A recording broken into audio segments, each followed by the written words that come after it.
स्वागत है आपका इंग्लिश लिटरेचर कासल चैनल पे। हम लिटरेरी क्रिटिसिज्म के बारे में बात कर रहे थे और फिर हम पहुंचे थे कि कैसे धीरे धीरे वो थ्योरी कहलाया। क्या है लिटरेरी थ्योरी? ये एक कैपेसिटी है ताकि हम जनरेट कर सकें कि क्या फेनोमेना हो रहा है, यानी कि ये हमें वो काबिलियत देता है ताकि हम जान सकें कि आखिर ये किस तरफ इशारा कर रहा है। ये वर्क ये डेवलप करता है हमारे कॉन्सेप्ट को कि हम आराम से कोई भी लिटरेरी टेक्स्ट को समझ सकें और सही तरीके से एनालाइज कर सकें। थोड़ा मुश्किल है समझना, लेकिन हम जब आगे डीप में चलेंगे तो हम समझ पाएंगे। देखते हैं, इसके अंदर ये सारे फॉलोइंग टाइप्स आते हैं। फॉर्मलिज्म हुआ, Marxism, feminism, psychoanalytic, culture criticism, structuralism, post structuralism, archetype. इनके बारे में हम थोड़ा बहुत पहले भी पढ़ चुके हैं, लेकिन आप थोड़ा और डिटेल में जानेंगे क्योंकि मैंने पहले भी कहा था कि ये काफ़ी डीप टॉपिक हैं जिनके लिए काफ़ी ध्यान देना पड़ता है। इसके अलावा और क्या है? ऑथर की intention, reader response, biological, cognitive scientific, moralist, curious, socio political, sociological और बहुत सारे तरीके। कह सकते हैं कि अलग अलग चश्मे से अगर आप किसी वर्क को पढ़ने लगेंगे तो वैसा वैसा दिखने लगेगा। मैंने जब पहली बार देखा कि टेम्पेस्ट के अंदर पोस्ट कॉलोनियल इफेक्ट है, कॉलोनियल एस्पेक्ट है, तो मैं चौंक गया था।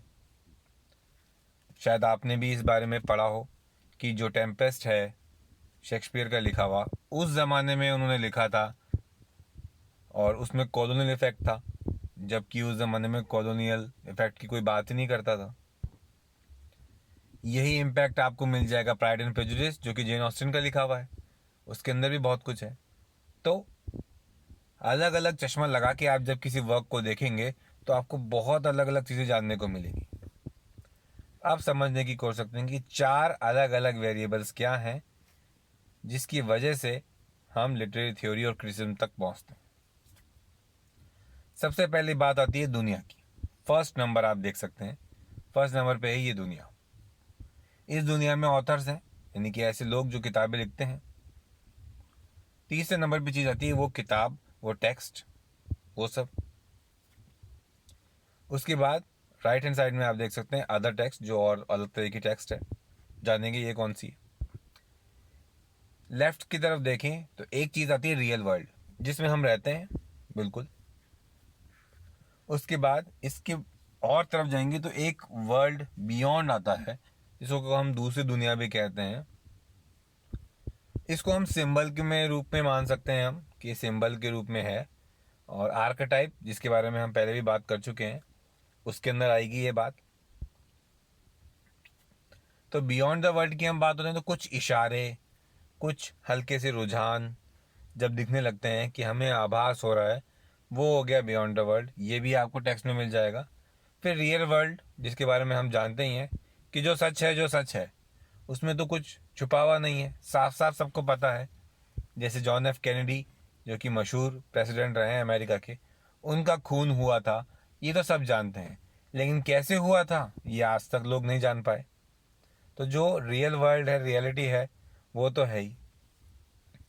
फिर टेक्स्ट, टेक्स्ट के अंदर एक चीज़ और आती है। आप देखिए नीचे लिखा हुआ है कॉन्टेक्स्ट। जो मैं टेक्स्ट लिख रहा हूँ, जो बात कह रहा हूँ, उसके पीछे एक बैकग्राउंड कहानी है, उसको हम लोग जरूर देखें। राइट हैंड साइड के अंदर वापस आते हैं अदर टेक्स्ट। इसके अंदर आइडियोलॉजी की बात होती है। हो सकता है कि मैं अपनी आइडियोलॉजी की बात कर रहा हूँ। अगर मैं मन से मानता हूँ कि इस तरह के लोग बुरे होते हैं, इस देश के लोग बुरे होते हैं, तो उस चीज़ को दिखाने के लिए मैं बार बार, हो सकता है, उसका इस्तेमाल कर रहा हूँ। और फोर्थ नंबर पे आता है रीडर। यही है सबसे इंपॉर्टेंट, क्योंकि आखिर हम ही पढ़ रहे हैं किताब को। हम जब तक नहीं कहेंगे कि सही क्या है, गलत क्या है, हमारी ही आंखें बताएंगी। ये था आज का रिव्यू। Thank you.